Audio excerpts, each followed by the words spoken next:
हे गाईज, तर आज आपण बनवणार आहोत कोल्ड कॉफी. जी माझी फेवरेट आहे आणि त्यासाठी मी माझं ज्यूस ब्लेंडर जे आहे ते यूज करणार आहे. आणि त्यात टाकणार आहोत आपण न्यू नेसकॉफी आईस रोस्टेड, जी की 2 स्पून स्मॉल आपण ॲड करणार आहोत. आणि ही खूप छान लागते कोल्ड वॉटरमध्ये पण, विदाउट मिल्क.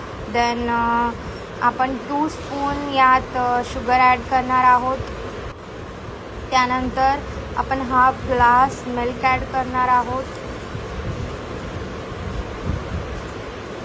देन त्यात आपण आईस क्यूब्स टाकू, म्हणजे ते थंड मस्त गार वाटेल. आता गरमीचा सीझन आहे, खूप गरमी प्रचंड होते. Then we will blend.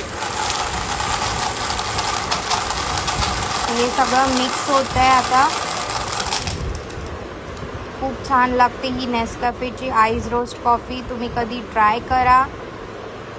मी हे सेकंड टाईम ट्राय करते विथ मिल्क. फर्स्ट मी कोल्ड वॉटरमध्ये ट्राय केली होती, पण याचा टेस्ट खूप छान लागतो.